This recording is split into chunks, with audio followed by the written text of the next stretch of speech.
Well, good evening, ladies and gentlemen, and welcome back to the show. It is good to see you, and it is good to be seen by you. I, of course, am your happy, friendly, humble host, Bill Sylvie, a.k.a. The Dungeon Delver, and I hope you guys are having an absolutely fantastic Thursday. I know I am, because in just a couple of minutes here, we're going to have our guest, Mr. Stephen Radney-MacFarland from Gripnr Games, who's going to talk about the Glimmering, which is really kind of a cool concept for tabletop role-playing games. So he'll be along in just a couple of minutes to talk about that. And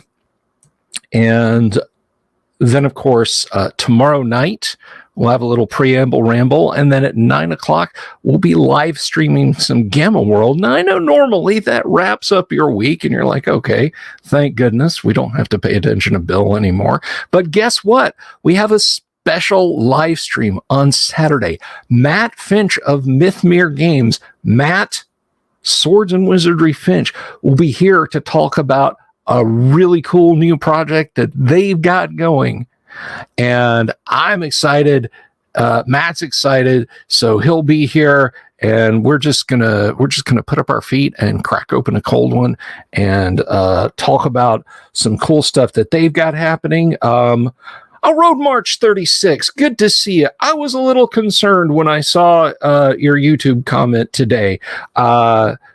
Dungeon Minister released a video today. That's right, Dungeon Minister. If you're not subscribed to Dungeon Minister's channel, please go subscribe to Dungeon Minister's channel on YouTube. He has fantastic content where he regales us with tales of his basic expert game that he plays with his boys, and I think occasionally the missus gets in there.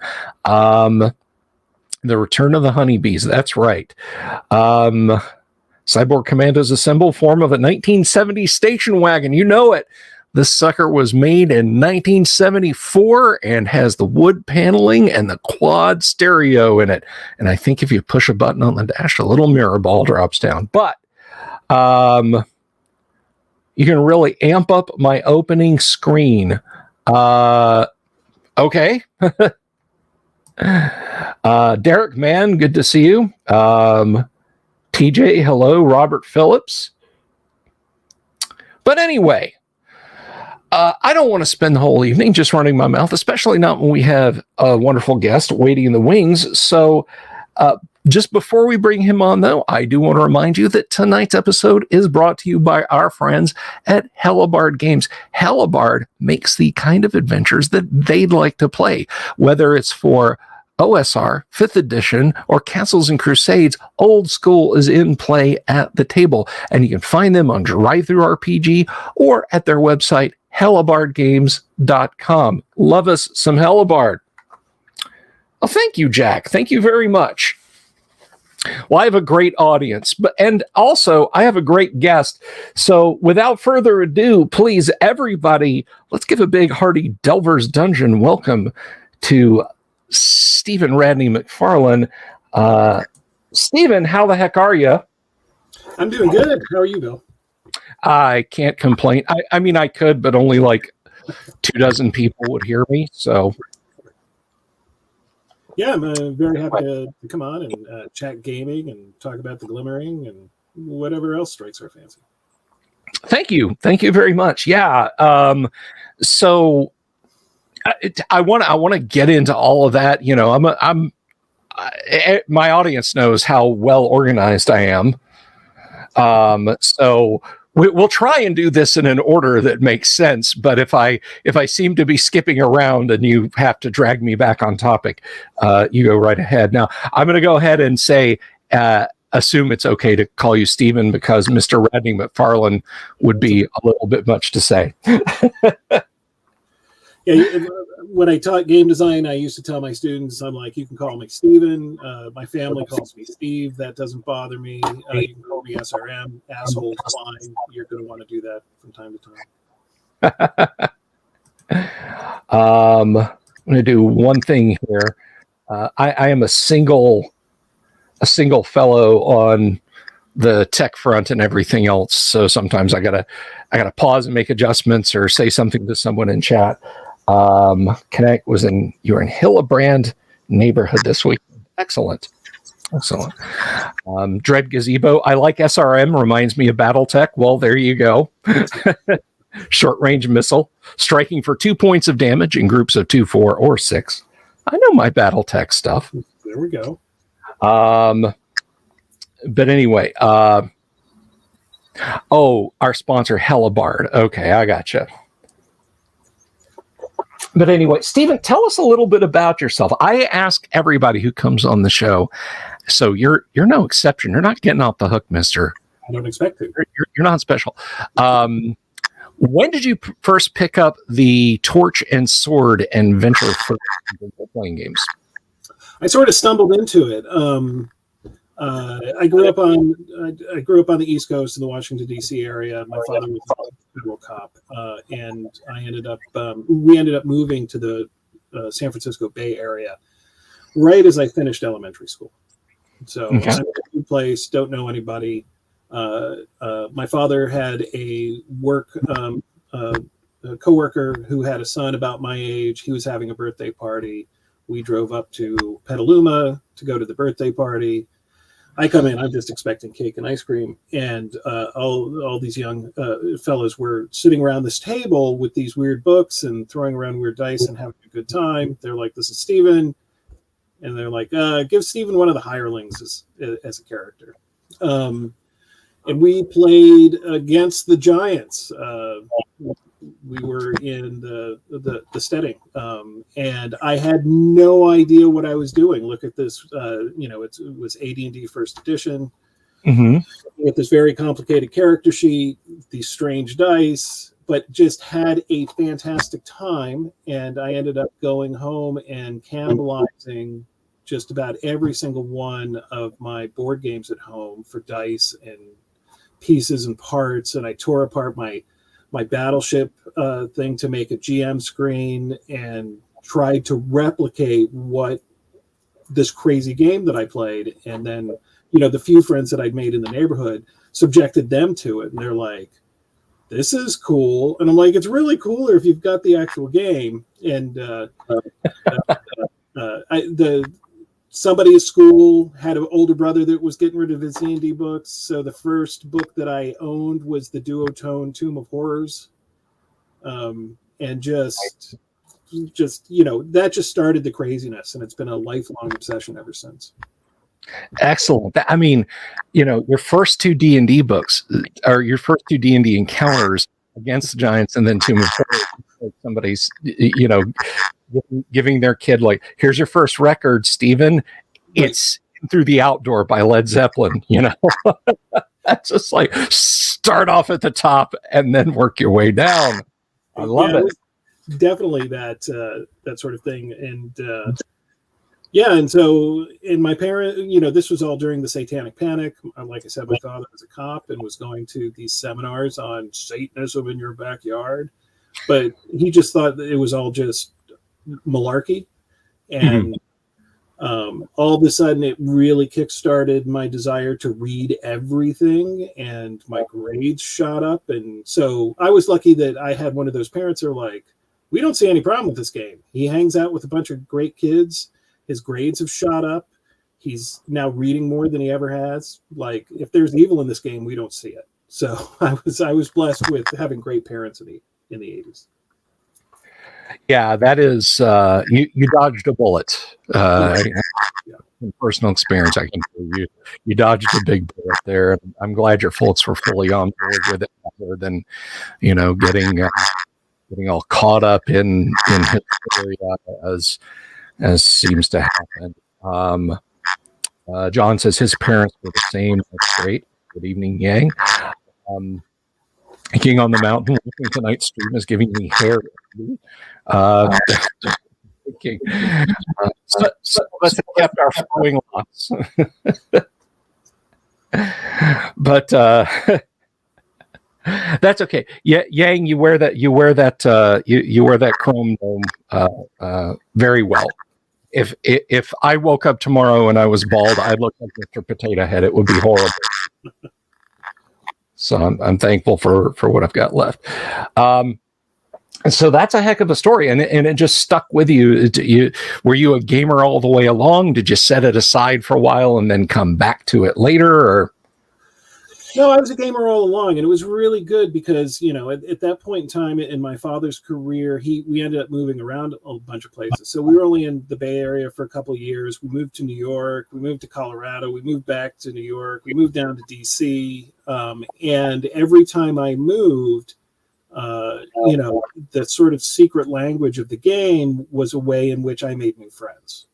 And, you know, being a perpetual, you know, dungeon master, it was all like, oh, you want to run? Even better, right? So every weekend, my parents would have, you know, a bunch of strange kids in their house when we play this game. And so it was one of those things that really helped me adjust to new places to live and find social groups. And that was true even after, you know, I left school and went traveling on a bit of a bohemian lifestyle for a few years before I went to college. And it was true in college. And yeah, it's been a part of my life since I first rolled that first D20.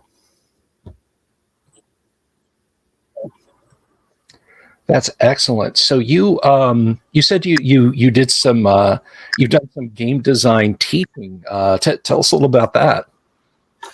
Yeah, so it was in the mid 2000s. I back when I was married, I had my wife had a friend who was going to the Art Institute of Seattle and found out what I did for a living. And they had recently started their game design courses, and I was invited to go speak at a class, right? And the professor brought me in and everything else. And so I talked a bit about what I do. Back then I was working at Wizards of the Coast. And then the next thing I know, I figured I was just coming in, speaking to the class, leaving. And then I got dragged into another class. Another instructor there was like, could you come really quick and talk to mine? And I said, yeah, sure. Right. And went in there and talked to them. And then a third instructor said, hey, we've got a few minutes left in the class. Can you come in and do this with our class too? I'm like, yeah, sure. And so went and did it. And as I was leaving and was going to go home, the person who ran the department pulled me in an office and said, hey, you want a job? And I was like, what?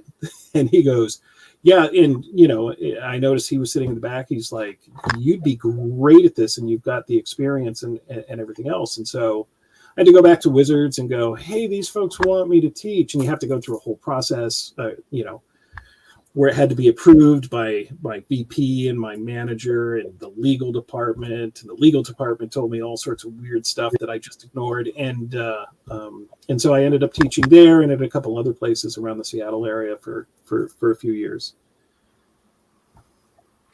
Wow, that is that's a heck of a saga. I mean, you know, going from I'm going to come in and say a few nice things in front of class in a single, you know, in a single fell, you wind up as a professor, for lack of a better term, of the process. But to take a step back, so you were working at Wizards in Seattle at this time. How did that come about? I mean, I think a lot of us, we are probably the biggest hobby with the percentage of writers and designers to actual enjoyers of the hobby. You know, I mean, you know, you don't meet that many people who enjoy computer games, but also code them on a regular basis, right? But over here on the pen and paper side of things, I think like every third person who plays D&D, at least done a little bit of something as far as creation. So, how did it go? Rolling dice with friends on a weekend, doing it. So, you know, being a GM, I was always interested. Like, I think the big epiphany to me that this could actually be like a vocation was getting the original Blood Bowl game, which I'm like, oh, fantasy races playing football. This sounds fun. And in the back of that, and it's just a page, it had this really kind of interesting design notes of how the process, you know, how many iterations in the process and what they were trying to do with the game and whatnot. And I think I read that when I was 13 or 14. And I was like, oh crap, yeah, people like I see names on boxes, but it never really occurred to me people actually make these games. And so I started, pursuing in my own way, like what actually goes into designing these games, and fiddled around with that a bit, and kept on doing that over time.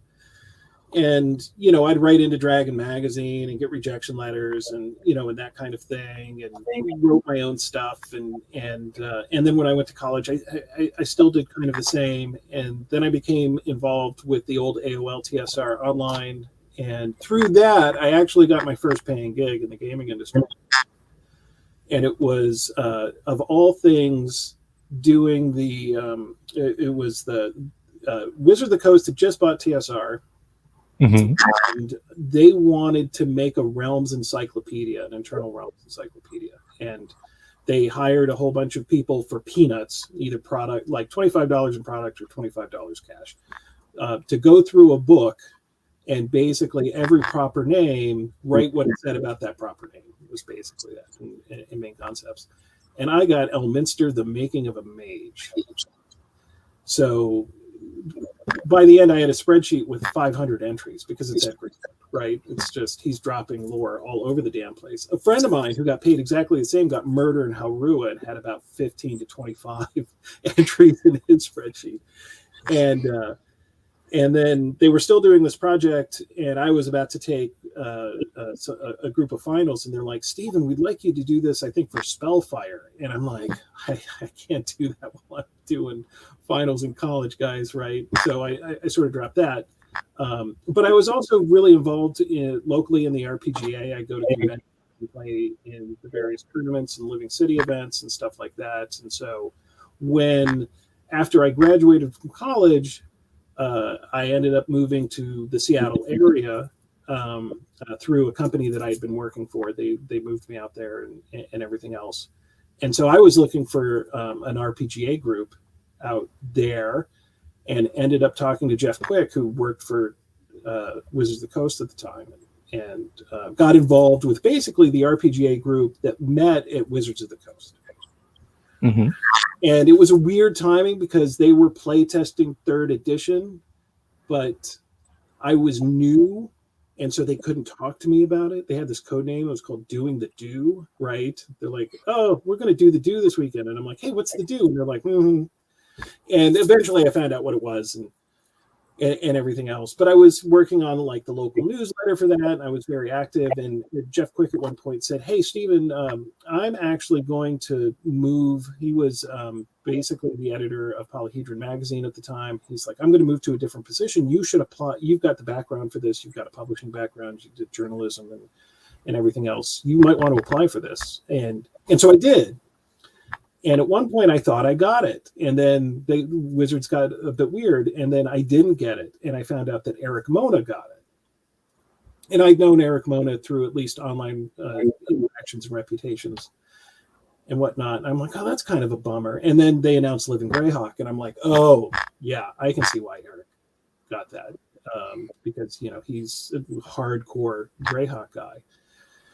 And, which was great. And while I had a pretty good paying job, this was all during the .com boom, and I was working down Seattle and everything else. And then they announced 3rd edition, and I'd been wanting to go to Gen Con forever. And finally I was going to go do it. And I got my ticket and applied for all sorts of, Living Grayhawk and other events. And then they called me back and said, hey, we want you to apply for this other position. Eric needs some help. We're going to hire an assistant. And so I applied for that, and I got the job basically I was told I got the job 2 weeks before I was going to Gen Con. Wow. That must have made for a particularly joyful Gen Con for you there.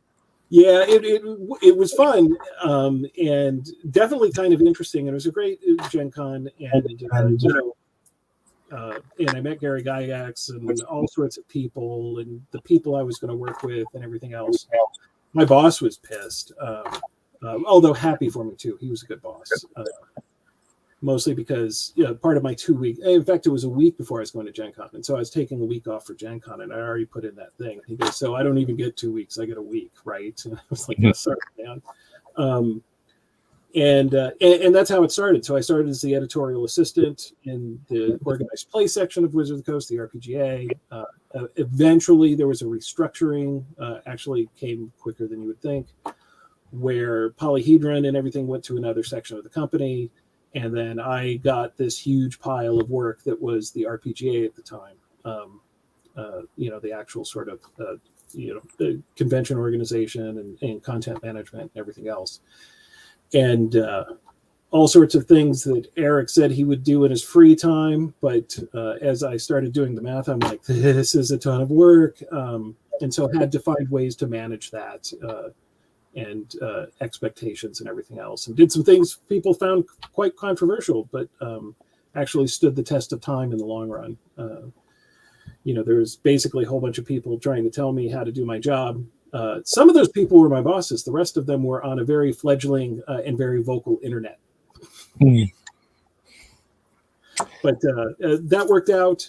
And then eventually I quit that job and then ended up, I got frustrated with the fact that we were overperforming with the RPGA, but my budget kept on getting cut. I had like 5 bosses who really didn't care about what I did. They were more interested in Magic the Gathering or other projects. And I was like, well, this was an interesting thing. I'm going to go back and, into publishing and technology and make some more money. But I'm going to take some time off before I do that. So I ended up quitting. And then about 6 months later, I got a call from Wizards of the Coast again and said, hey, Stephen, how would you like to work for R&D? We've got a position. We think you should apply. So I did, and I applied, and I got that. And then I ended up working in R&D for 5 years. And part of what I did there was develop 4th edition D&D. Well, we know the story of that. It didn't perform as well as everybody would like. I eventually got laid off. This was the period of time I worked at Wizards. Layoffs were very common, and they were very common around Christmas. And I think I survived 9 rounds of layoffs in the time that I was at Wizards of the Coast, and the 10th one got me. Honest, I was overjoyed at the time. I was very frustrated with various aspects of the company, and so I don't think HR had seen anybody skip into the meeting to talk about severance packages and whatnot. They were like, you were the happiest person we've dealt with all day. I'm like, yeah, I'm ready to go. And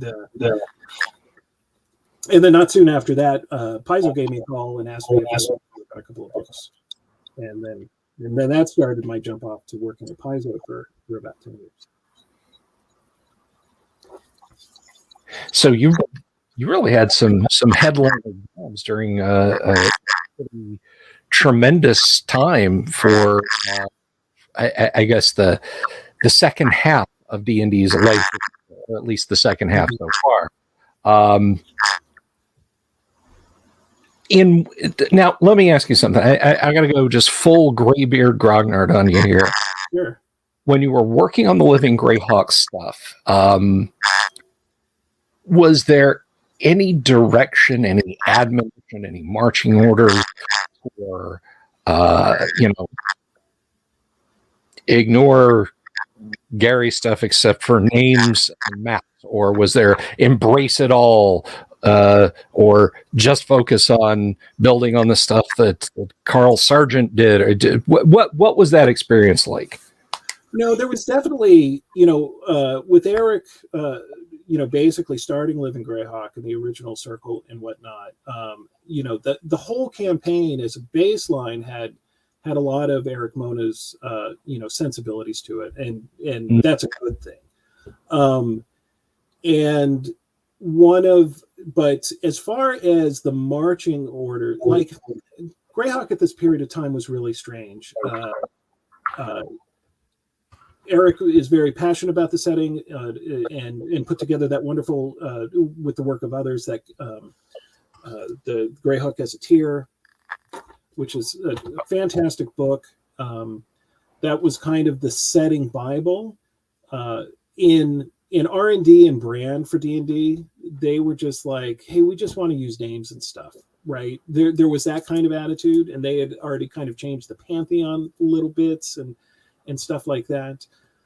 But there was also this aspect of Living Grayhawk where you had these regions and you had triads and you had people, working on their own stuff. And I wanted to foster that creativity, even if sometimes I didn't agree with it, right?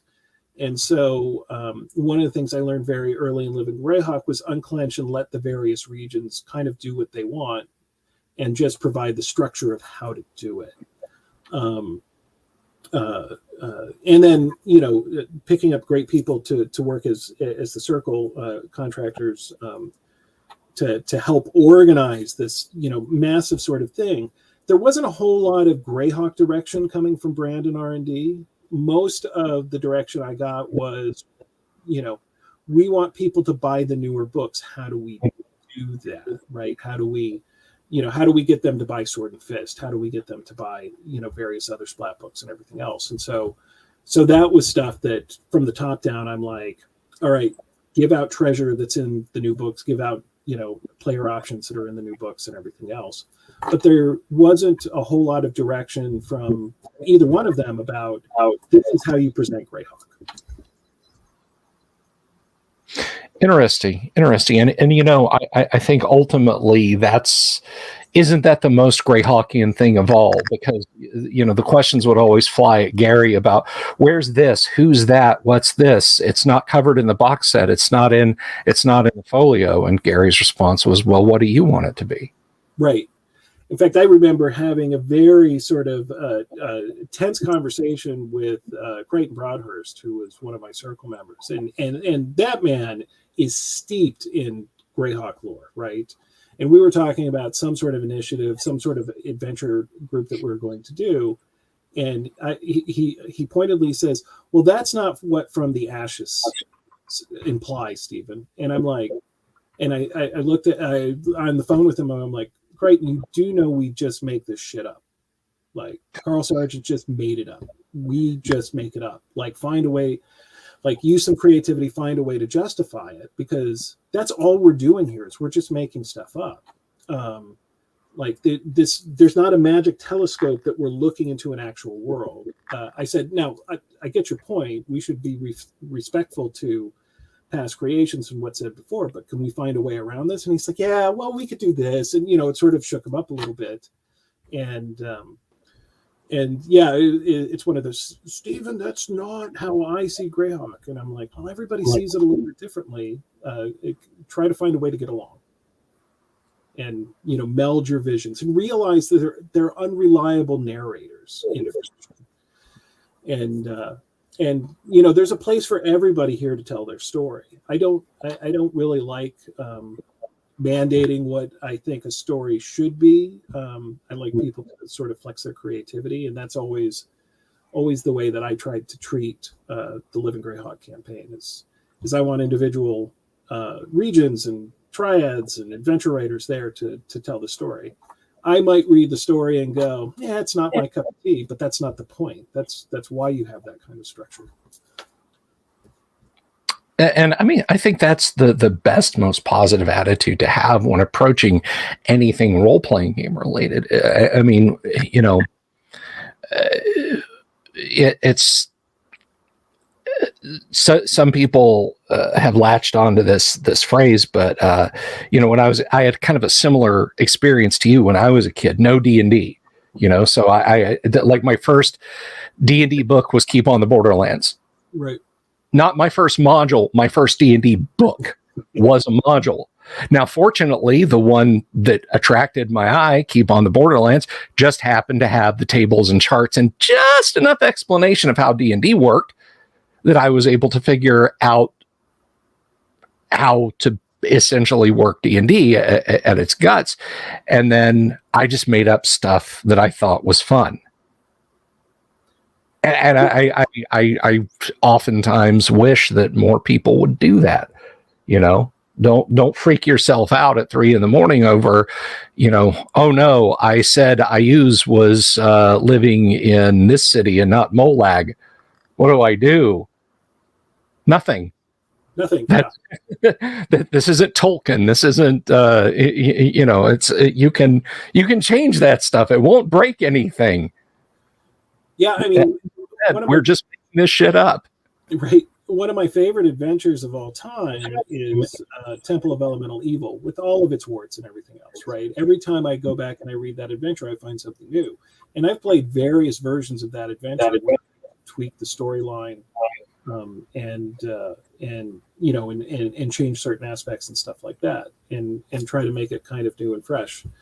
The kind of gamer who basically wants to define everybody and wants to tell other people they're playing it wrong because it's not what's in their head, I think misses the point. Yeah.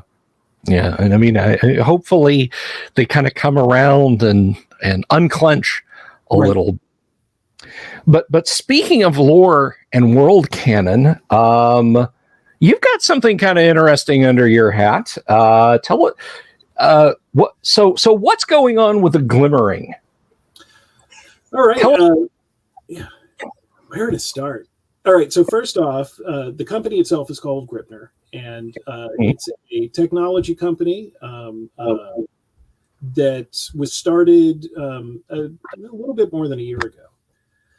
And it was the sort of brainchild of our president and one of the founders, Patrick Comer, who was looking at some sort of blockchain projects that were basically selling equipment. It was, what was this thing called? It always kind of escapes my mind. It's called Loot for Adventure.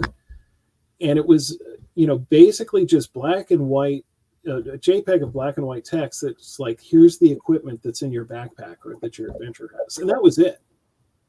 And Patrick's been a lifelong D&D player. And loves D&D in general, and he's like, well, that's cool, but you could do so much more with this technology.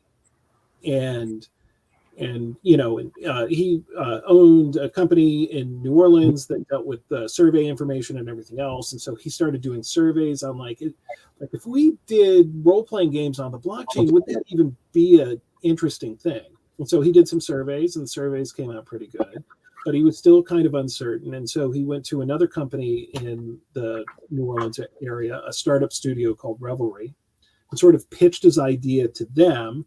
And that's what they do. They kind of take a look at the feasibility of projects and everything else. And they came back and they're like, yeah, we think we might have something here. And we'd actually like to help you start this up if you're interested. And so that's when our CEO, Brett McCrossan, came on board. He was working for Revelry at the time, and liked the project. Also a lifelong fan of role-playing games. And then got a creative director that Patrick had worked on, Kyle, who's excellent with both media, graphic design, vision, in marketing. And they started working on this, and Jax, who's also like really good at that kind of stuff. And they started sort of tinkering around with stuff. And I think Patrick was working, he's like, well, D&D has this OGL. We can do, basically, it's kind of a no-brainer to do a 5e version of a project. So, and then he came to the realization as he's going through it, he's like, oh, they've got one sample of the background in the SRD, and it's basically make it up yourself. This document is somewhat incomplete if you really want to, do a project like he was thinking. And so he started making backgrounds, and he as he told me, I figured out pretty quickly, I'm not a game designer. Like, I was just like, and he came out with some cool backgrounds that I ended up using in the draft. And they went out and basically looked for a game designer. One of the people they talked to was a good friend, George Williams. And George was like, this is an interesting project, but I don't think I'm your person. You might want to look at some other people. And he was like, you really might want to look at Steven. I had left Paizo about a couple years before. I think I've got about 10 years at a company, and then I go on and do other things. And I was doing a lot of freelance and working on my own game and doing consulting and whatnot. And so all of a sudden I get this email out of the blue from these guys that want to do this thing, and I was like, what? And they really wanted to talk, and they asked me, they're like, if you were going to create a game world for this, write a 1-page synopsis of what you would do. And so that's what I did. And they read it, and it knocked their socks off. And they were like, yeah, let's talk some more. And so, of course, I knew a bit about cryptocurrency, blockchain, NFTs, and everything else. Things about it that I, just like everybody else, it's like, yeah, it gets a little hazy at times. And I'm not quite sure what it does, but I'm the type of person, when I don't know what it does, I do a lot of research and I read a bunch of books. And so started talking to these guys. Basically, we had weekly meetings for nearly a month about ideas and presenting certain things and issues that might come up, and listening to their vision and me kind of riffing off of that. And of course, we had the hard conversation of, like, there's a lot of scamming going on, especially in this space. I want nothing to do with that. This is an actual company, right? You guys aren't just going to put crap out in the market and run away quickly. No, that's not what we wanted. This is what we want to do. It's going to be a long-range thing. We think it will really work. And I'm like, great, because as soon as this smells like a scam, I'm out. And they're like, absolutely. And we're doing our company registration this month. This is what it looks like. This is what the background looks like. These are the people you're going to be working with. The people we're going to be working with were absolutely amazing.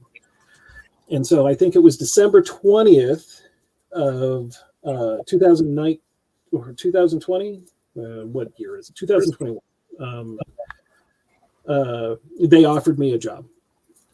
And that's when I started working on it, and was working on the background mechanics in the game world, and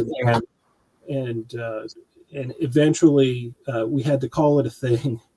And the first campaign of it, so I'm like, well, the world is called Azua, and the main setting of this is the Moonstone Empire, and it's basically 5 former warring states that about a millennia ago decided life would be better if they worked together.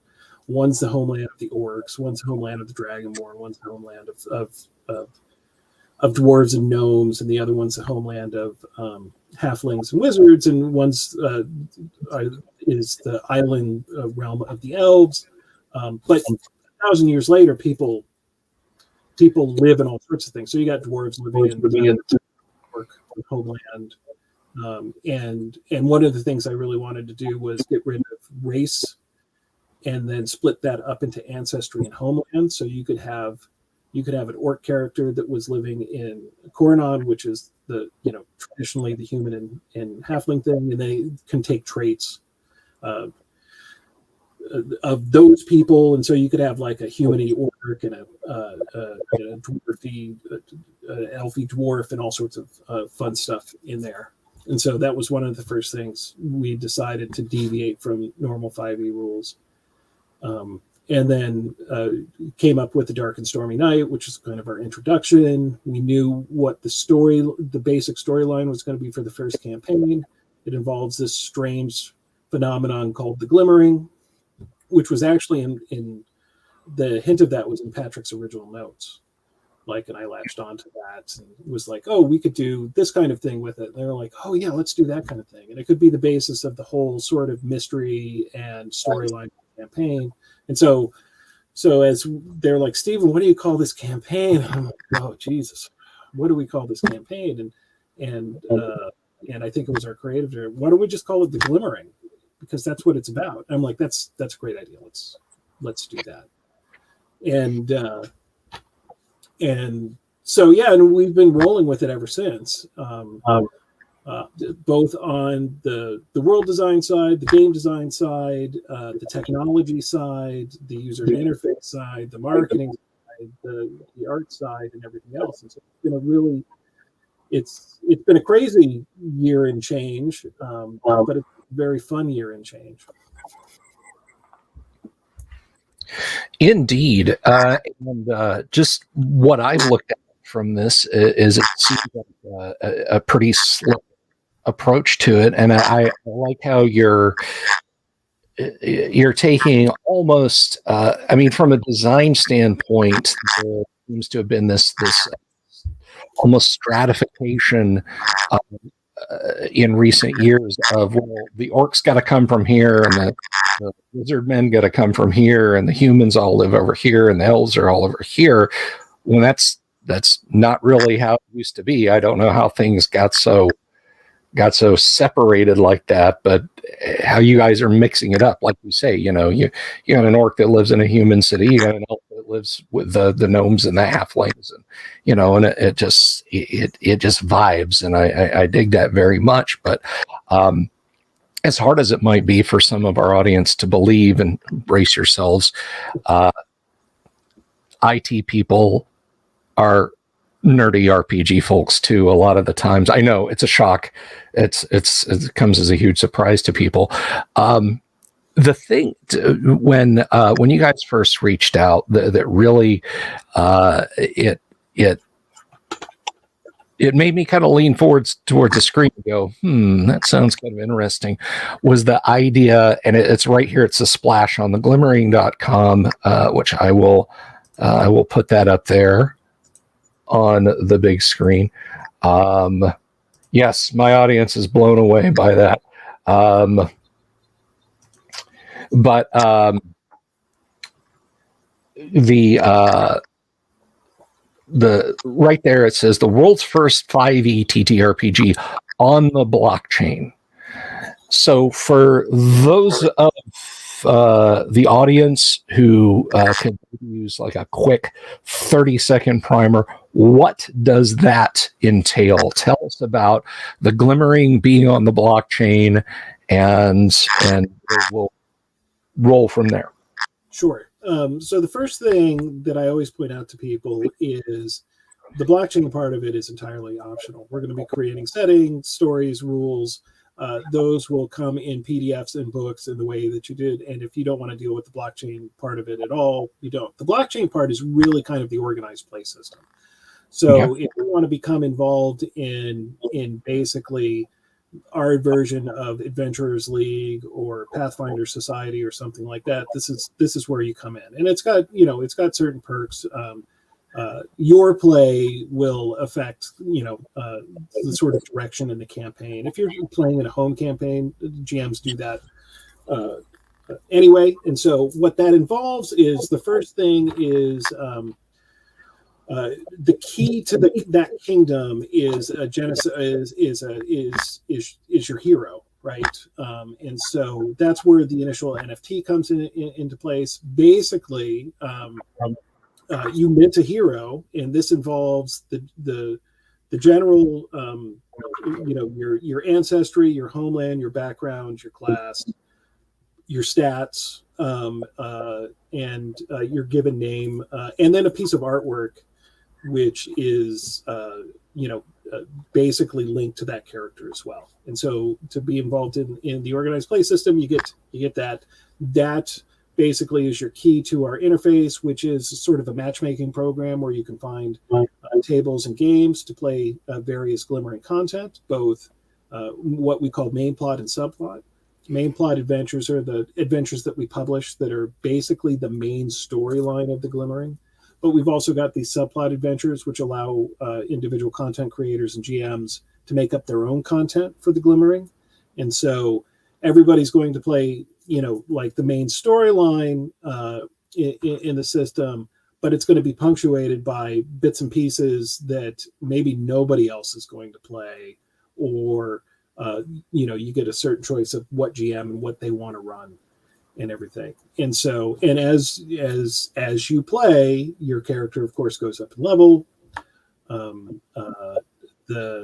We have plans which are interesting, which are down the line, where the artwork actually changes based on choices that you make for your characters. So, like later on, if you get plate mail, you may have started with chain, but the artwork on the digital collectible will change over time. Of course, other things will change over time. Your ability scores will, of course, go up in the way you want to do it and everything else. And then you get treasure as well, and those are individual digital collectibles / NFTs, whatever term you would like to use. And you can equip those to your character when you go out on adventures and everything else.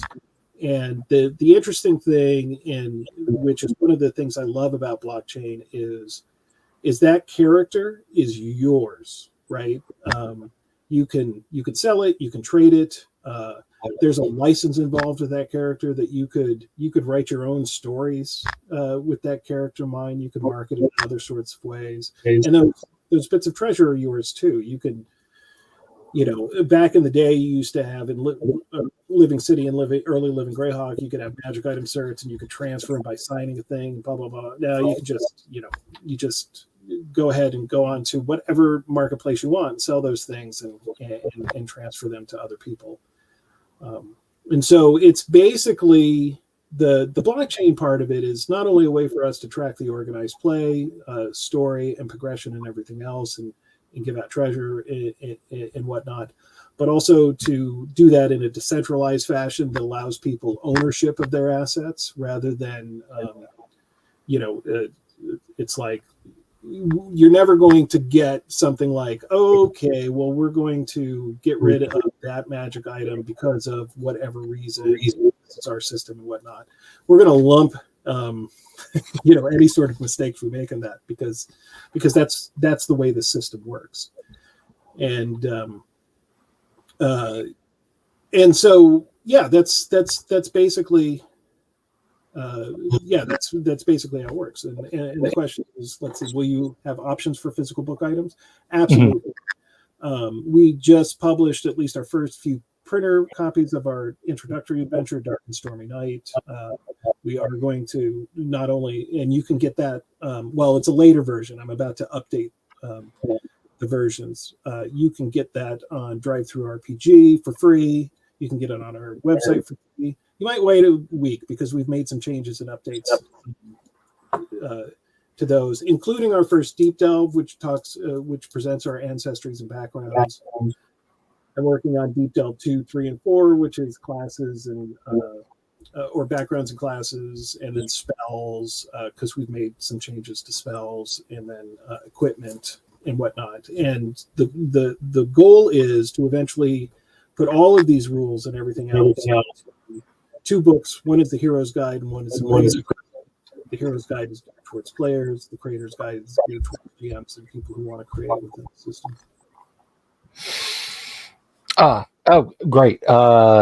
Thank you for the question, Yang. I just wanted to stick it up there because the scroll can go by so fast and you can miss things sometimes in the conversation. So I wasn't putting you on the spot, Stephen. I just wanted to stick that up there, but it was a good question. I did have a couple myself for you. So firstly, this is a client just speaking for the blockchain, and again, as Stephen said, and as I spoke to you guys the other this is only for the organized play portion. You don't have to get wedded to this if you love the setting and you think the books are the slickest things in sliced bread.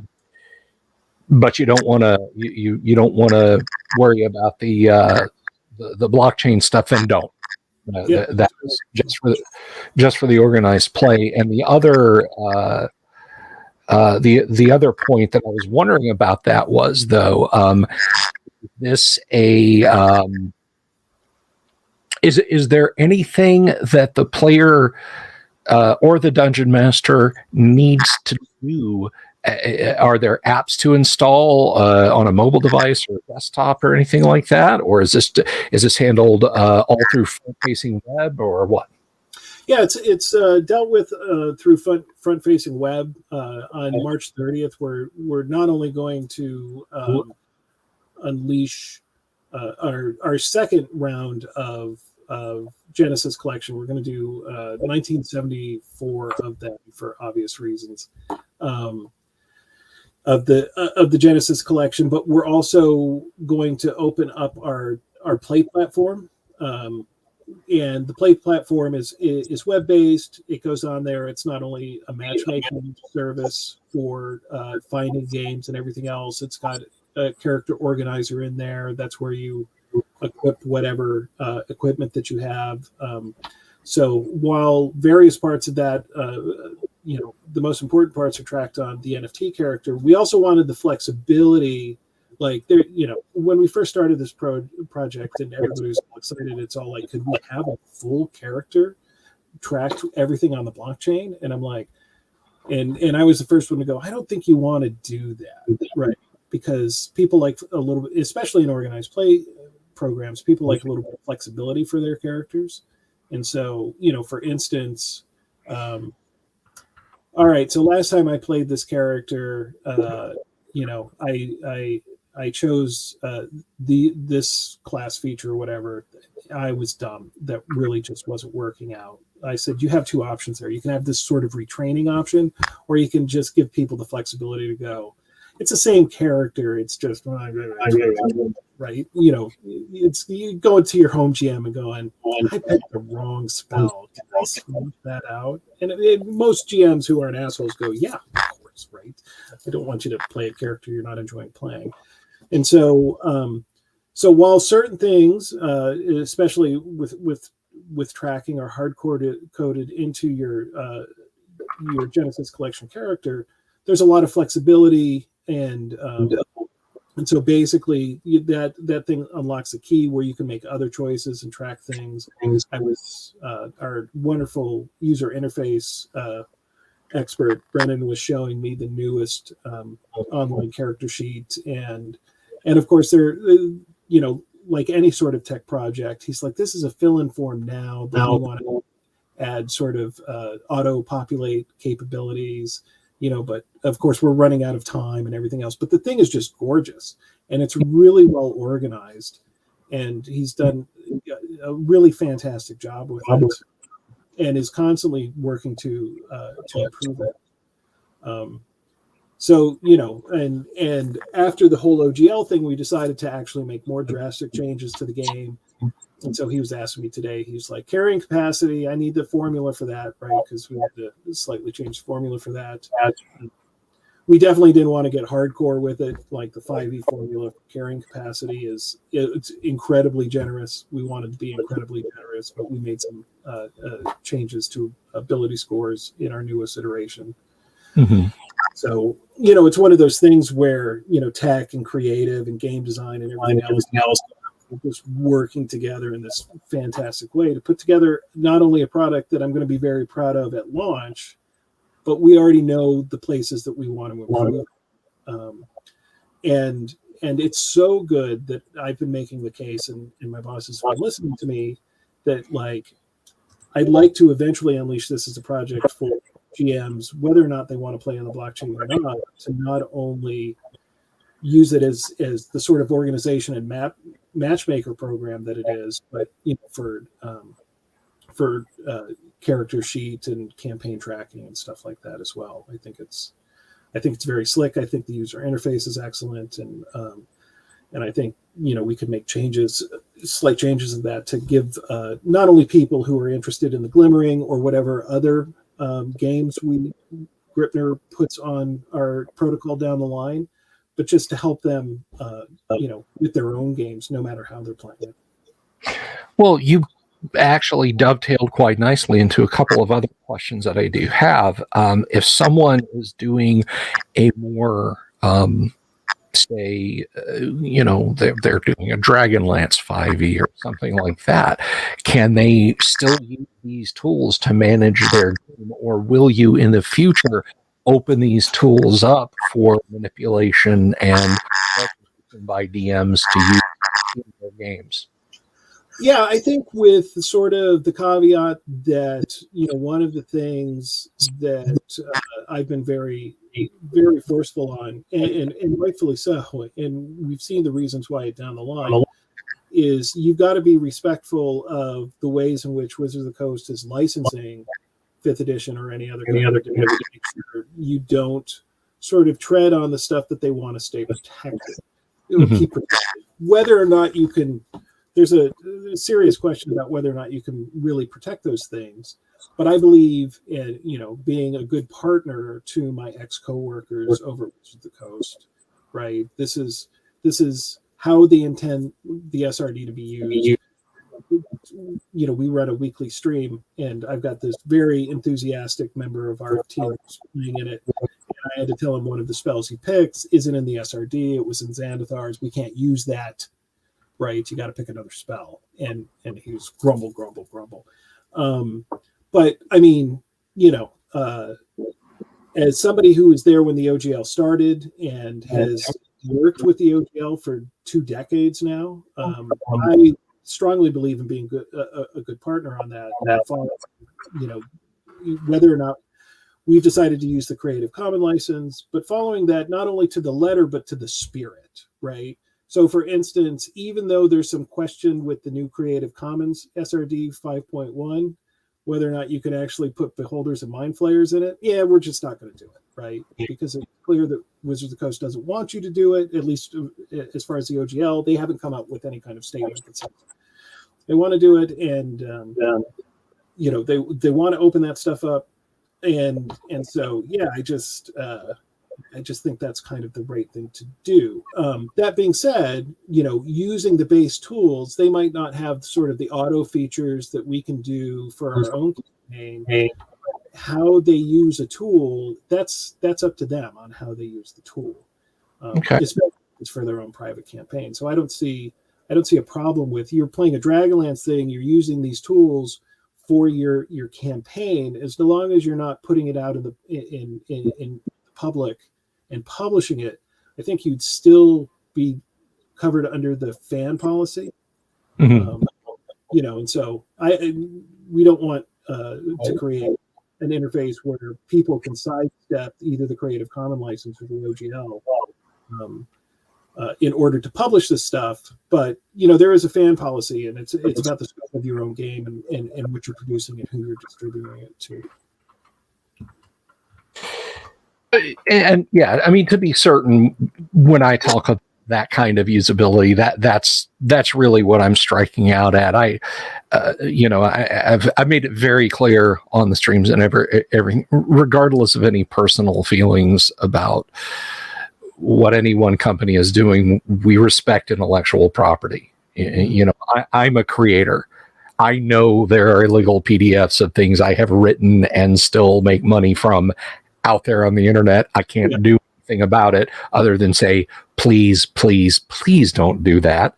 So to be sure, when I say, hey, could another GM use this for something in Grayhawk, Dragonlance, Dark Sun, what have you, that's where I'm going with that. Not, hey, can I just take this and, submarine wizards? That's not, Right. Yeah, we don't want a submarine wizard. I mean, a good, healthy, strong wizards, when they're behaving, I think is very positive for the industry in general.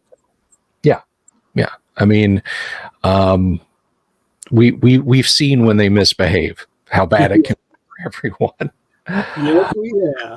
Yes, we have.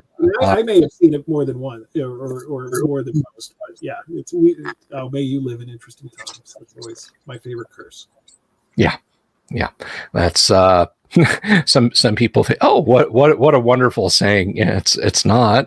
It's really not. So speaking of Wizards of the Coast and bad behavior, now this was, I think about between January 17th when they really said, hey guys, watch this. They had their hold my beer moment, and now it feels like, it feels like a decade ago almost, just in turn.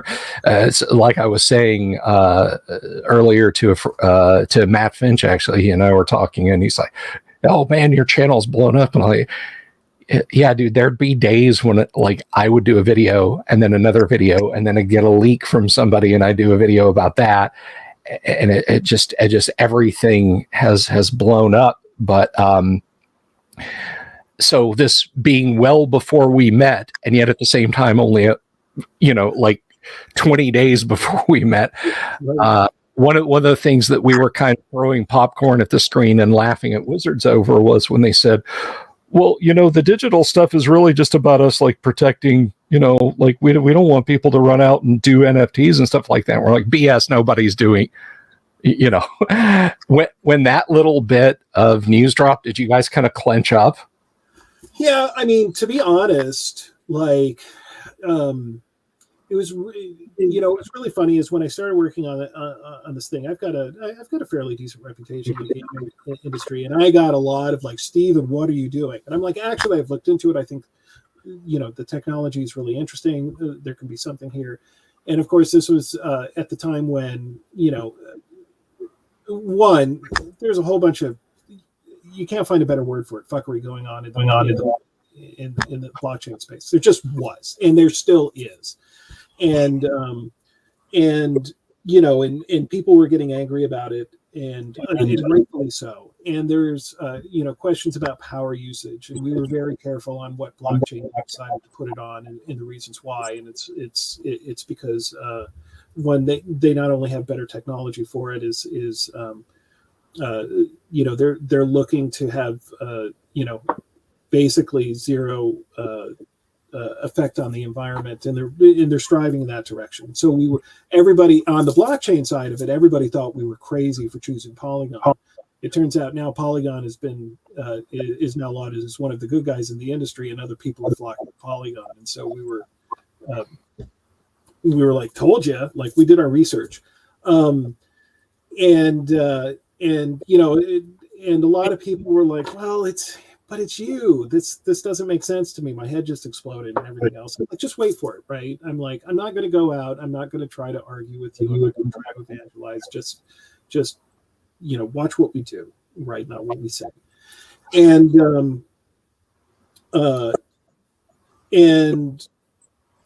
then I forget when it was. And then the piece in Gizmodo that came out. Which basically I characterize as a hit piece. Of course, Linda, the person who wrote it, she finds exception with that, and we can agree to disagree with that. Linda did some excellent work with the OGL stuff as well. They are talented. I don't know. Yeah, so that came out, and I was like, oh, Christ. And I remember one of my friends actually confronted them and said, you really should talk to Steven, because he's a really smart and nice guy, and I think you would get a better understanding of that. And their response was, I don't want to talk to anybody who's financially benefiting from the project. I'm like, you talked to my two bosses. But, so all of that came down and whatnot, and my poor girlfriend was like, man, they've just beaten you up. And I'm like, yeah, I've been here before. Like, I've always been an early adopter to a lot of technologies. People have thought I'm crazy in the past. People will think I'm crazy in the future. And then we got a weird letter, not from WotC itself, but through WotC, using an NFT lawyer who goes to blockchain stuff and everything else, knowledgeable about the thing. And it was basically the most toothless legal letter I've ever seen in the world, for saying, we're investigating you and we suggest that you stop doing this. I was like, okay, right. And my boss and our lawyers had the same thing, and we just kind of ignored it. And so between a lot of these things and some other sort of tea leaf, spidey sense things, I remember in November, I told both my bosses and my girlfriend, I'm like, I have a weird feeling they're going to mess with the OGL. And my girlfriend said I was paranoid. And I'm like, yeah. And then she even asked me, she's like, how would they mess with the OGL? And I'm like, there is this weird term that's used in this one section about authorized. I think they're going to make the argument that they can unauthorize an OGL. Because I read the OGL a lot. And I'm like, that's not really what it means. I know what that means, but I have a feeling that they're going to want to go into another direction, and the OGL is in some minds always been a kind of thorn in that side, and they're going to do this. And I told my bosses that, and they're like, "Can they do that?" I'm like, "I don't think so, but it's not about." But yeah, I think they might try to do it. And so when it actually happened, I wasn't surprised, but still shocked. Strangely enough, I'm like, "Really? Like, you guys are really going to try that?" Like, I had this inkling that you might, just because of, some things I was seeing in the way that you were. So I wasn't really shocked when they were all like, oh, and NFTs. I think in some ways, and I don't mean to use this word, I think virtual signaling is good, but it was a way for them to put their argument. Well, you don't want Nazis, do you? You want this stuff that's going on with new TSR, do you? And it's all like, well, that gets really tricky, because how do you, like, and the stuff with new TSR, that's a trademark dispute, right? Mm-hmm. Whatever kind of content they're putting in their stuff, which I'm definitely not going to buy, that's a trademark dispute. It has nothing to do really with the OGL. That has more to do with trademark shenanigans. And the NFT thing is I was just like, well, they were just basically, they were trying to make a case. I think they thought that the D&D audience was just going to say, yeah, daddy, whatever you want. And they found out the hard way that was the case. Yeah, they definitely bet on the wrong horse. And, it has literally been a case of terrible timing. There's a friend of mine. He's an attorney. You might have heard of him, Ty Beard. He's been on the show a couple of times. I had him on when WotC was test driving the "How hard can we shoot ourselves in the foot" model. Yeah. And after Tracy Hickman and Margaret Wise over Dragonlance and all that. And so he came on the show and we talked about game companies and qualities, because Ty is also a war games designer and a big gaming aficionado. So he knows from whence he speaks. And I was desperate to get him on the show. But he was tied up in so many things, but every piece of information he was feeding me, when I would tell him about what was going on, and he's like, they're backing off of it. Have your fun, do your videos, talk about it, but trust me, they're backing off of it, Bill. I guarantee you, the minute that was released, a team of lawyers descended on somebody's office and said, "What did you just do? You got to fix this." Yeah, which, there's a bunch of narratives out there on how that thing got released, and one day we may find out, and probably not. And every once in a while somebody asks me, like, I still have friends who work at Wizard, would you ask them? And I'm like, no, they can't talk to me about that. That's a publicly traded company. I went to those lectures. You've got to be quiet about how the business goes within that building, and I would never put my friends in that situation. Now, years down the line, we're drinking whiskey in old folks' homes, we might have those conversations. But that was the shocking part about it, because I remember back when I was in the RPGA, one of the lawyers at WotC would constantly call me up and say, "Stephen, come up and let me understand this." And so through the OGL and various contracts and whatnot, I got, basically a nice legal education, especially within internally at WotC. With her where she was like, yeah, Hasbro.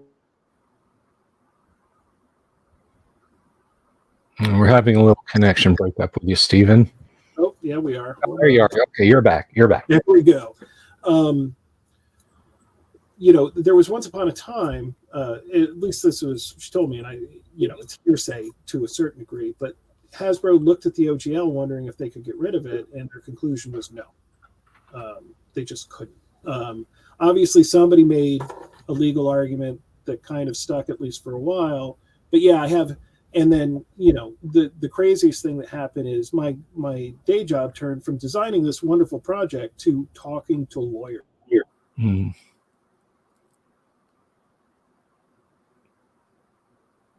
I think we lost his signal again. Hopefully he'll be back.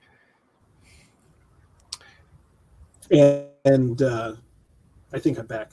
Okay, you're back. Yeah. And you know, and the lawyers were just like, wow, this stuff is just crazy. And I was like, yeah, and hopefully in the end, cooler heads will prevail. The shocking part about it is when they did full reversal and put the 5.1 in the Creative Commons, my first response is, what are you up to? Right. And I still have a bit of that. I think I've got some shock, still shock resonating with me. There's part of me that wonders when the other shoe will drop, or what are they going to do? But seriously, I hope I hope that's not the case, and they realize sort of the error of going in that direction.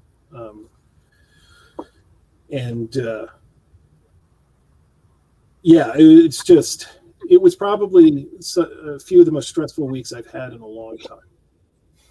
And I'm sure everybody else felt the same, you know, not only creators, but just people who are interested in the community and the health of the industry. And, you know, it was bizarre. Yeah. And I mean, there's a project I've had on the design board, as it were, myself and Tracy Lesh. Tracy's a great guy. He's one of the original artists for Dungeons and Dragons. Tracy designed the Mind Flayer and the Roper. Those are all his visual designs based on Gary's notes and so on. And he, until a few weeks ago, actually was local to me. And I said, hey, I've got this completely cockamamie idea. You want to do some art for it? And he said, absolutely.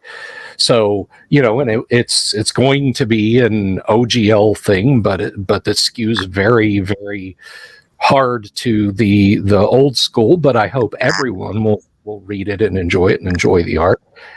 And then suddenly we went from two buds working on a little kitchen sink thing that we thought we might make some pizza and beer money on to, I got to find out who can give me some free legal advice on this. You know, am I about to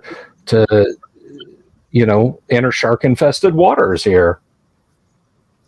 I mean, yeah. And that's the kind of stuff that I don't want to say I don't think they considered, because I do think they considered. I just don't think they gave a damn about. Yeah, and you know, it's been really interesting to watch sort of the Kyle Brink has gone out and he's on his Goodwill tour, and I think he's doing a fairly good job with that. Even though, man, there's some questions I would like to ask. There's some inconsistencies there. But I do think that knowing at least the way Wizards worked 15 years ago, right, which is not a good model for how it works right now,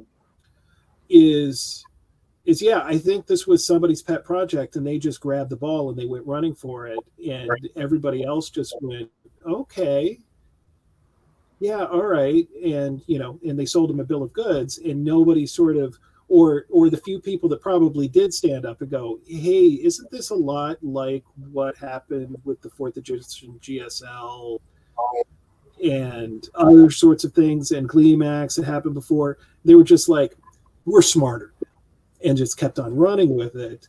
And then when they got to the end zone, they found out there was a big fire pit there. I wouldn't be surprised if that's what happened. And then, the people who might have been, there is a tendency in mostly large corporate structures that is don't be too much of an asshole, or you're just a troublemaker. I've never subscribed to that. Like, if I think something's wrong, you can talk to my ex-bosses about it.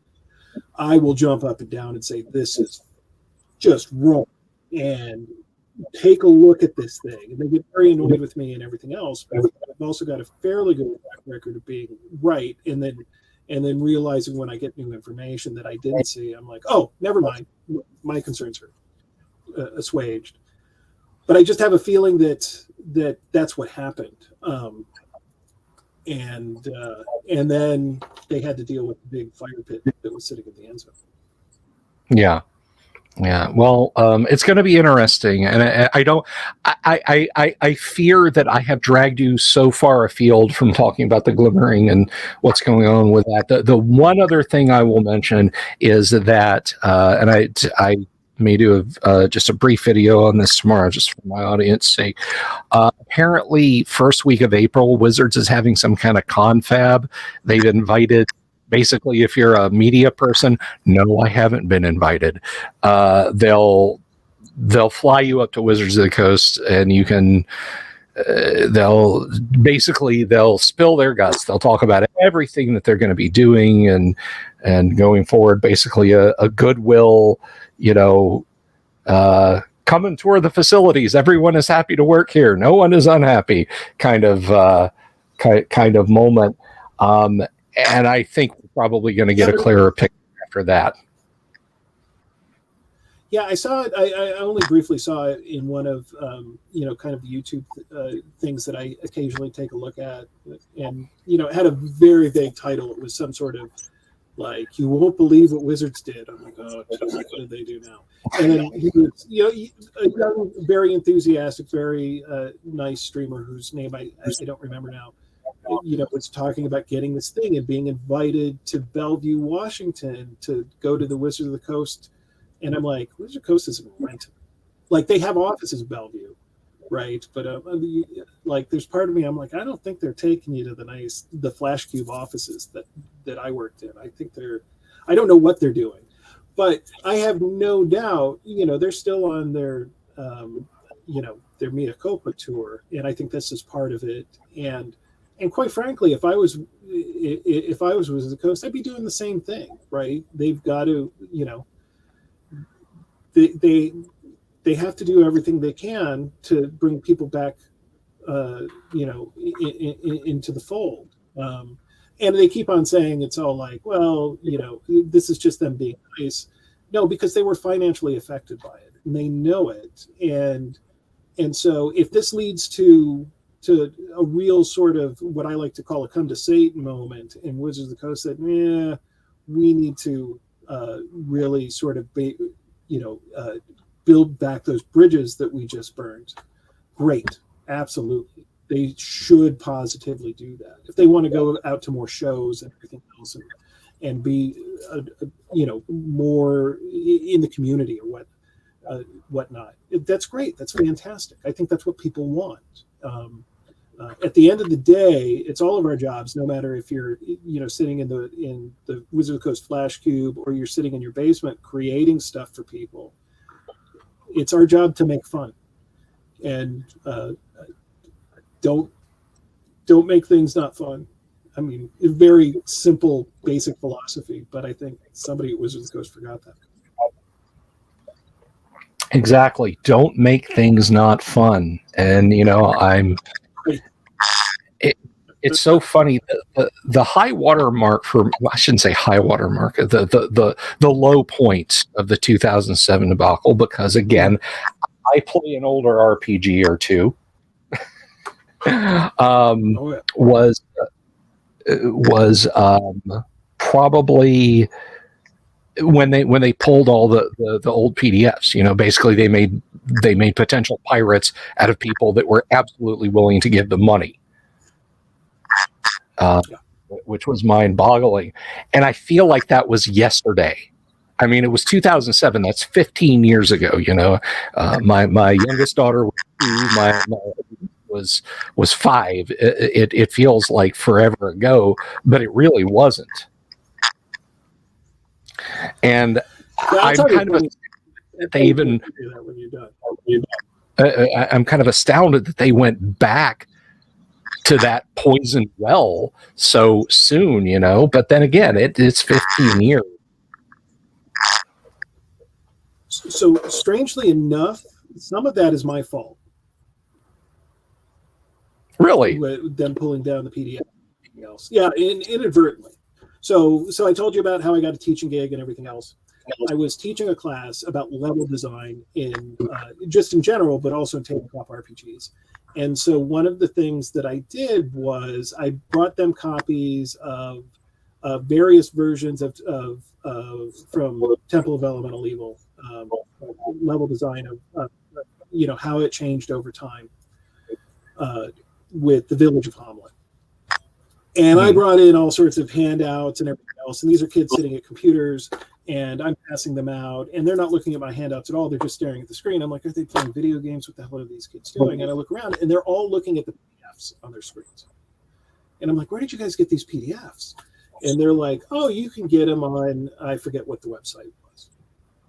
And I'm like, what else can you get on there? And like, there was all, like, basically the whole Wizards of the Coast catalog was on this legitimate site. This wasn't a deep website or anything else.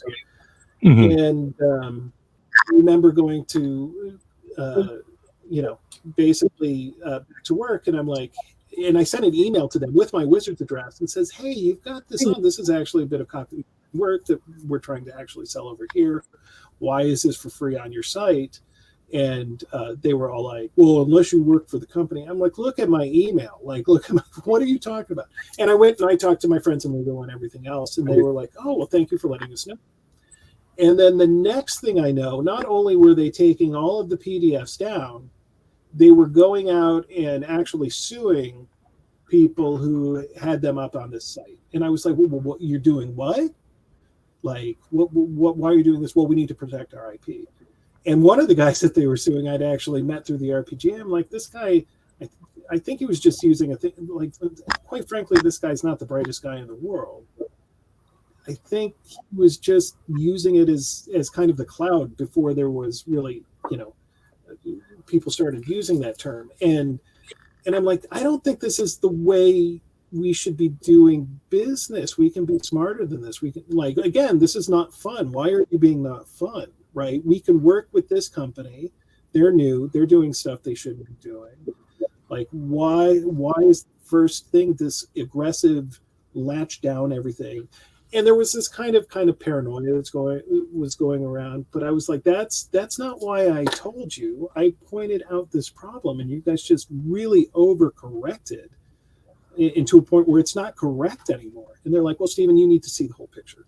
I'm like, I think I see the whole picture, right? So yeah, there was a part of me that against your fans, the whole picture apparently. Yeah. And and there was a lot of points of that when I worked at Wizard. Like, we had a meeting once when Paizo decided to do the Pathfinder role-playing game, and those folks at Paizo were my friends and everything else. They were like, what do we do about this? So I'm like, well, you can't do anything about it. It's an OGL thing, right? And whatnot. They're like, no, we should be. I said, here's the thing that will kill this project, or has the potential to kill the project. Do this. Take the entire D&D library, put it on the website for free as PDF. And they went, what? And I'm like, yeah. And they were very focused on 4th edition. 4th edition is the future of D&D and everything else. Like, and I was all, you took all of these things down. You're not making money off of them. You're absolutely positive 4th edition is the future of D&D. What does it hurt you to just give to the fans all of the back catalog? We can't do that. And I'm like, you could, but I don't think you're actually serious about this, right? And and I don't know why you're so worried about this. If you're so confident in your business strategy. And so, yeah, it's one of those things where there were plenty of times when I worked at Wizards of the Coast, I'm like, what are you doing? Now, there were plenty of times I was working at Wizards of the Coast where I'm like, we're doing awesome stuff, right? And I think Wizards of the Coast has done a lot of great things for the industry and great things for gamers and stuff like that. I think they need to. I hope I'm confident they're trying to shift back into that mode, and I wish them all the best in doing that well. I think they're smart enough to do it, and they definitely have the money to do it. So. Well, if there was a good thing that came out of it, and I must admit, I didn't think this was going to be the case, but I'm so glad you didn't say, yeah, so, I told them what you ought to do is delete all the PDFs. Just get rid of it. Yeah, just get rid of it. Screw those old things. But if there's something good that came out of it, is they stopped apparently scanning them with the UMax 2400 flatbed scanner, and the PDFs the PDFs that are up there now are much nicer. Although I have to say that the dip didn't really come until Jim and because it was a third-party company that started doing it initially, and I've gone completely blank. It was an old TSR, rather a former TSR employee, Jim Butler. I'm sorry, Butler. Yes, Jim Butler. They were doing initially. They were lovely scans, and then Wizards brought it in house. And again, no offense to any of your former coworkers, but so much of that was very obviously we just laid the book down on the scanner and pressed go. Yeah. For some of the later stuff, but so yeah, if there's something good that came out of it when they brought the scans back, they're very crispy, and we like to see those quite a bit. So to get back over to the physical side and talk a little bit about the Glimmering. So you're saying I'm actually waiting on a care package from you folks at the Glimmering, and I feel like I feel the responsible thing is to say yes, I am receiving some cool stuff from you guys, hopefully soon. Yeah, so it is physical books, guys. This is not just some digital only thing. This is, you guys are actually putting out some pretty nifty stuff. Let me see. I might have. Do you mind if I show something, or would you prefer to wait on that? No, go right ahead. All right, let me see here, because I got this from Maggie a little earlier today. Let me see if I can open this up. Wonderful lady. So just feast your eyes, folks, on this. And this is remember, a good game master, you're gonna love this stuff regardless. So let me see if I can get it to share the screen without breaking share screen. We're going to share that one. I only have to click like 9 buttons to get StreamYard to share a screen. So there. Yes. That's actually a photo of me. I don't know how you guys got that sitting at my desk working on my PC there. But you can kind of take a quick gander. This is Deep Delve 1, Ancestry and Homeland. And then you've got a section on various ancestries, homelands, new rules, new feats, new spells. This is all very, very look at that. I have an autographed copy.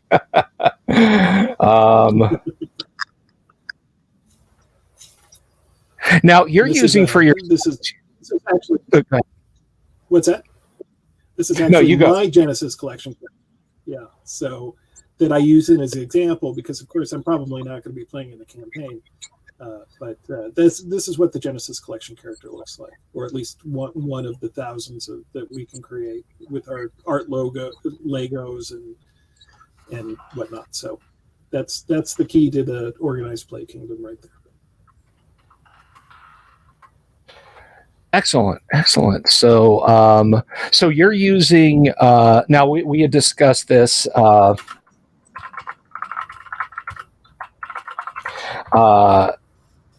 when we had talked. You're using the stat modifiers, not the whole stats for your character stats, right? Yeah, one of the things is, so basically I've been running the game for a lot of new players. We've gone to NFT events. We've gone to I went and ran some games at a game store out in New Orleans. I'm going to be running this at the Washington State Capitol next week as well. So we've been working with a lot of people who are like, oh, I'm really interested in playing a 5e game, but I've never done it before. And so as we had to sort of rethink how we presented this stuff, we came up with a couple of variations. And I was all like, I hate numbers that mean other numbers. And me explaining over and over again, yeah, your strength is 18, but you add 4 to this die roll. Huh? And it's all like, just pretend it's 4. Just pretend you have a strength of 4.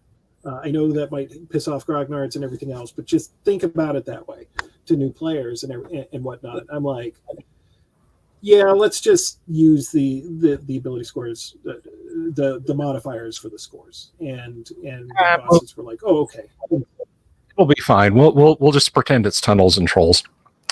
But right, exactly. just I think tunnels and trolls uses 2d6. Anyway, please continue. Ignore my grognard ramblings. And so we've had a couple of things, made a couple of changes. Some of that is based on our playtest feedback and in playing with new players. Other things we just think are fun. We got rid of spell slots. We have a sacrifice mechanic, which is something I developed for the game that I've been working on, my meditation on D20 games called Delve. So you can, so if you want to cast Magic Missile, you can keep on casting it. You're only going to cast 1 missile. Blink, blink, blink, blink, blink. You want to cast that 3 missile, you sacrifice a spell and everything else. And so we've restructured spells a bit. We've restructured Death and Dying a little bit, and a few other things. But mostly it's going to be that, like, we're going to be able to sit down, like when we run games at GaryCon, and other than a few changes, you're going to be all like, oh, I know this game. Yeah, okay, no problem. You still roll 20s. Crits are good. And then we've made some changes to our ancestries, but they're pretty minor. They're dwarves are still dwarves, elves are still elves, tieflings are still tieflings. But do dwarven women have beards? It's very important. I am a big fan of dwarven women have beards, and when in my Delve role-playing game, which I work on when I have free time, one of my iconic characters, Broomtha, is a bearded dwarven woman, and that's really polarizing. Some people love it, some people hate it. It is. I have tried to suggest the middle ground, but I got chased out of the market square by saying, what if you just give them lovely mutton chops? But no, that apparently pleases no one. So, but that's an important factor, folks. All right, if you're on the fence, if you're like, okay, we like the old school, but occasionally you get into the, kind of a 5e engined game, the dwarven women have beards. Don't let that hold you back.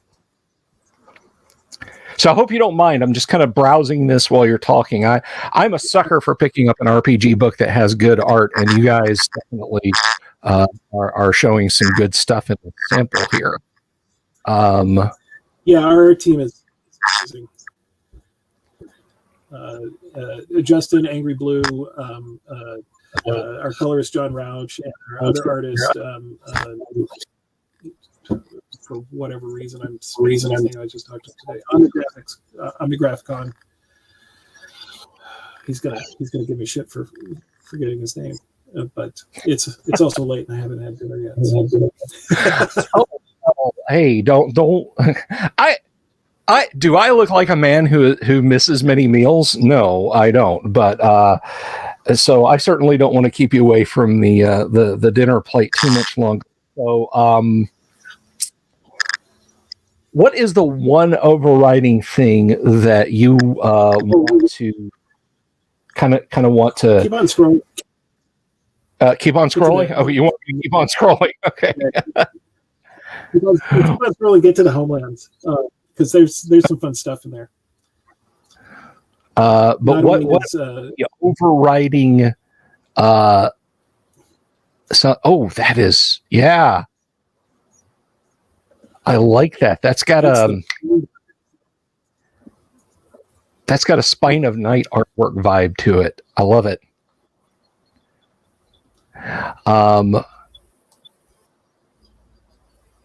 And then I'm not going to lie, I cribbed that for the thumbnail for this video. Okay. I was like, no, that's too gorgeous, man. I gotta put that up there for everybody to see. I see Brett McCrossan is in the comments. He was saying the art team are total beasts. They are. A lovely looking map there, kind of hard. Now, please understand, you and your design team, like if you go back, you're watching this and you say, oh, that looks like this old school thing that I like. I mean that is the highest praise. All right. So never. I definitely.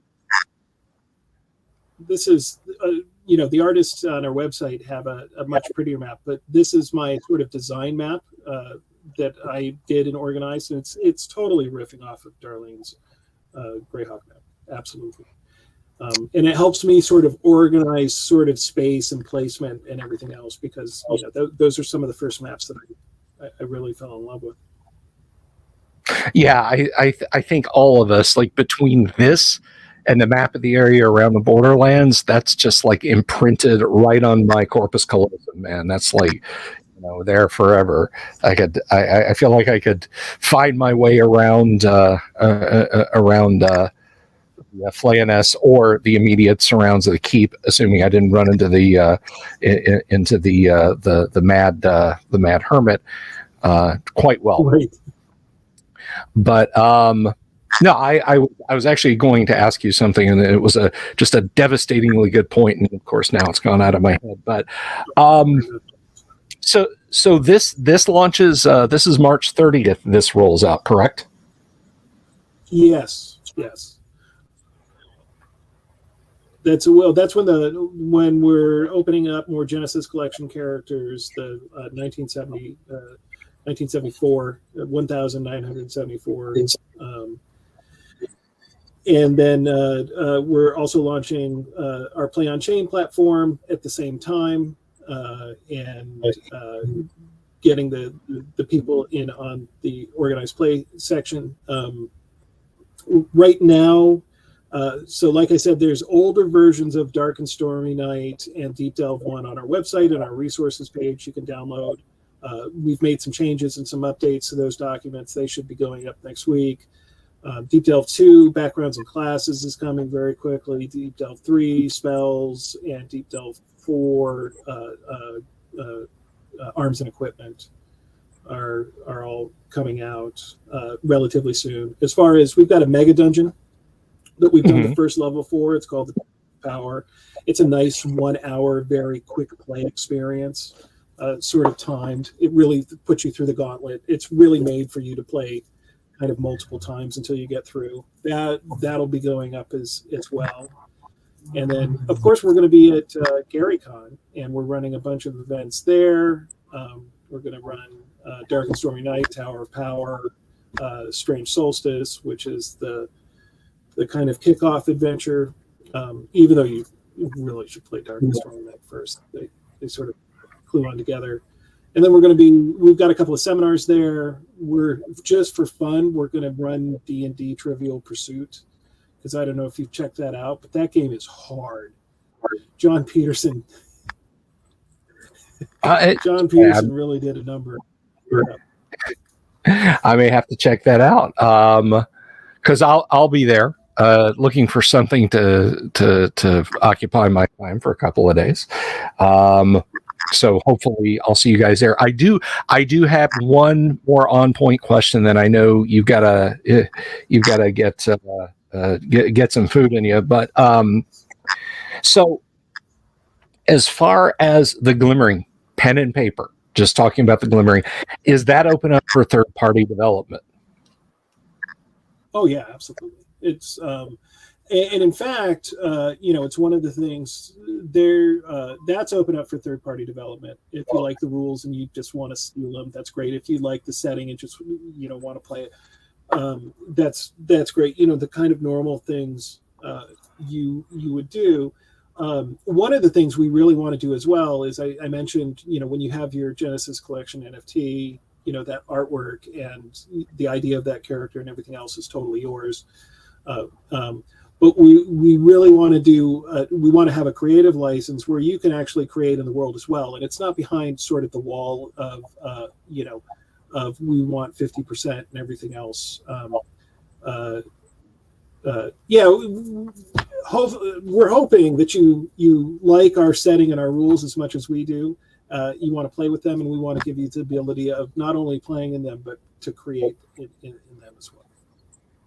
Well, that's good. That's all of us around here, audience and so forth. We like to hear that. We like to hear about things that we can kind of create and throw out there to share and that sort of thing. So, well, this is all very exciting. Like I said, this debuts March 30th. You can check this out at theglimmering.com, or if you want to kind of start all the way at the top at Gripnr, and you can go from there. Stephen, you come back. I hope we haven't completely scared you off being on the show. Oh, no, you guys have been fantastic. This has been a lot of fun. Excellent. Well, let's look forward to seeing you around here again. I, of course, will be back because you people won't let me die. But no, I'll be back tomorrow night at 8 o'clock. We'll do a little preamble ramble. Then 9 o'clock, we'll play some classic first edition Gamma World and see what terrible things the characters. But anyway, until then, guys, thank you all very much for being here. Thank you to our guest, Stephen. You guys lovely, and it's been a lot of fun exploring this with you and sharing it with the folks out there in the comments. So yeah, we'll see you then, and stick around in the green room for just half a second, Stephen. I promise I'll let you eat, but I'm gonna run the credits here, and I'll see the rest of you guys tomorrow night. You're not free of me. You're never free of me. So until then, be good to each other, and I'll see you. Have you seen my owl bear?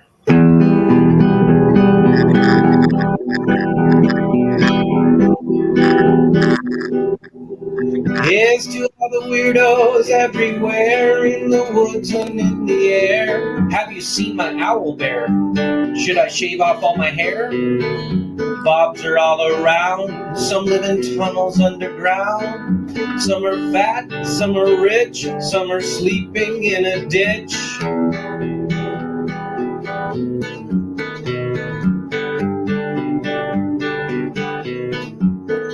Can you ride a crooked horse without a saddle way off course? Naked as a toad, all the way to Smoky Joe's. Have you seen the little creep driving fast in his little green Jeep? He smells like fish and brandy, but his rotten teeth look dandy. Take me to the show, I don't care if fast or slow. From action flicks to dancing dicks, just take me to the show.